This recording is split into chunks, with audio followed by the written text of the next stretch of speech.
What's going on, everybody? It's your favorite dating coach, Elliot Scott, and as you can see by the title below, we're going to talk about how to stop putting these men that you're talking to on a pedestal and disregarding all other men, thinking this is the only one. I call it one-itis. How to get over that and regain some power. So let's jump right into it. The first thing I want to go over is, why are you doing this in the first place? Why do women put a guy on a pedestal? And I'm not going to use the most common reason, which is, well, I like him, the emotion, we've been doing this for X amount of months, I want it to work out, I want to waste my time, I have a deeper connection with him than anyone. I know that, okay? But how did you get here? Is what I'm trying to say. Because here's why I always tell my clients, this is why you lose the game. So many women will talk to guys, they will zero in on one guy and disregard the others and throw them away, okay? And guys do not do that. Guys will talk to multiple women until he is taken off the market. He might not give them as much attention as he's giving you, but he is entertaining them, he is flirting, he is, whatever.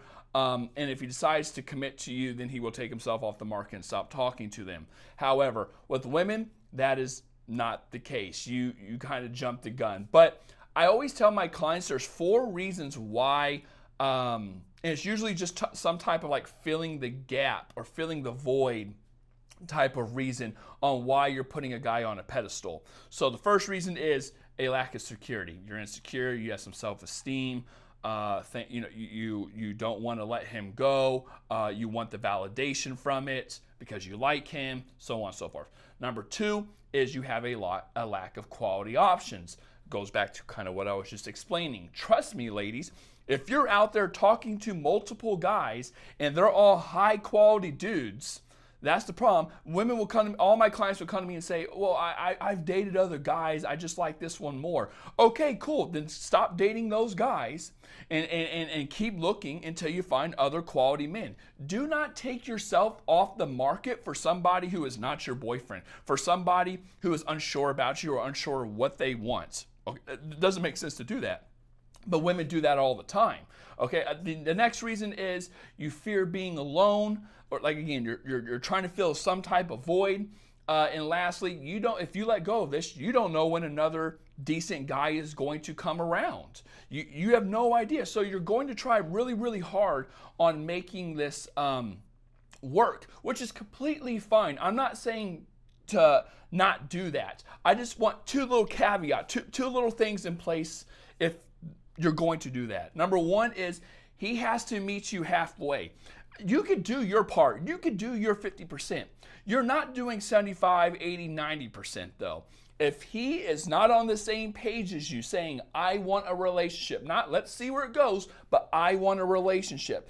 If he is not investing his resources consistently over time and whatever this is not progressing, you need to bring it up, and if it doesn't work out, then you need to step back. That's just how it works. You cannot put yourself at this disadvantage. What a lot of women don't understand is it's like a self-fulfilling prophecy. You desire him so much that you fear losing him, that you lower your standards to keep him around, and then he takes advantage of it, and you think, well, why isn't he committing? Well, because he doesn't need to. You desire him so much that you don't want to lose him, that he actually never commits because he sees from your actions of letting him come and go. He's doing everything wrong in the effing book, but you're justifying it or giving him more chances. Especially the big one. I tell my clients, I'm like, he has you and he knows it. You're doing every single thing wrong possible and he still has a chance. That's crazy to me. Okay?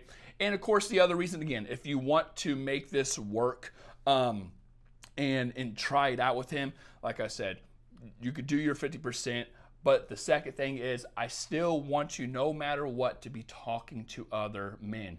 Yeah, you might not like him as much as this guy, but I promise you statistically, this is not the dude for you, or this is not your soulmate. There's always someone better out there. And I want you to keep swiping. I want you to keep on going on dates until you find another high quality man. Ladies, you have to remember, I'm gonna get deeper on this, and if you want more information on this, check out my guide. Link is down in the description. I go over this in the guide in a lot more detail. But the goal of the organism is to survive and reproduce. To do that, we get advantages. If I can have an advantage over you or an advantage over my competition or whatever, then my chances of that goal dramatically increase. Now, going on to advantages, there's 3 ways we can get advantages. Advantages over you, advantages over the situation, and advantages over the competition. If I'm talking to you and let's say I'm not sure about a relationship, you know that, because it's been going on for a while and we're still not a couple, whatever, and you stick around when I still have a chance with you, even though I'm making every mistake in the book. I have so many advantages. I have over the 3 things I just mentioned. It's not even funny. I know I have an advantage over other men because you like me more than them. Either you're not talking to other guys, you cut other guys out, or I feel that you really, really, really like me because I'm still around after effing up so many times. I have an advantage over you because I know you like me and you're wearing your heart on your sleeve and you have a like bias right now, so you're going to justify the things I'm doing. And I have an advantage over the situation because you're very hopeful. I always say hopeful women are confused women. You want clarity. You want to know if it will transition. So guess what? You're going to stick around and find out. Ladies, I know I'm kind of getting off the topic of putting a guy on a pedestal, but what I'm saying is you have to prevent yourself from getting in that position in the first place. You have to talk to multiple men. You have to realize why you're putting this guy on the pedestal. And again, it's usually because of insecurity, lack of quality options, fear of being alone, not knowing when another decent guy is going to come around, shit like that. But if a guy is not meeting you halfway, you got to take your feelings out of it. It's not about that anymore. It's the justification. It's what Mother Nature's intentions are. You, as a woman, are at a higher risk for picking a wrong mate. A guy can just go around and fuck a bunch of women and whatever. Yeah, you might not like it, but he still gets to fuck and he still gets in a relationship. You do not want to F a guy and then he's like, oh, well, I'm not really looking for a relation. Like, you're not screwed. Well, literally you are, but or figuratively, but it's not well for you. You don't like it. You're wasting your time, okay? And time is the most valuable thing to a woman. You only give your time and who you're intimate with to people who work towards it. Again, who are investing their resources consistently into you over the long haul. If he's not doing that, stop putting him on a pedestal. I know you like him, but you have to stick to this script. You have to stick to it. This is what Mother Nature intends. So don't take yourself off the market for some guy who's unsure about you. Keep talking to other dudes, and you're gonna run into a lot of duds. But as soon as there's quality men there, now there's some competition. Now that you're gonna light a fire under this guy's ass, and we're gonna see what happens. But if you want more information on all this, again, check out my guides below, or you can work with me. Again, links are down in the description, and I'll pin it at the top of the comments. Ladies, I love you all. Take care and peace.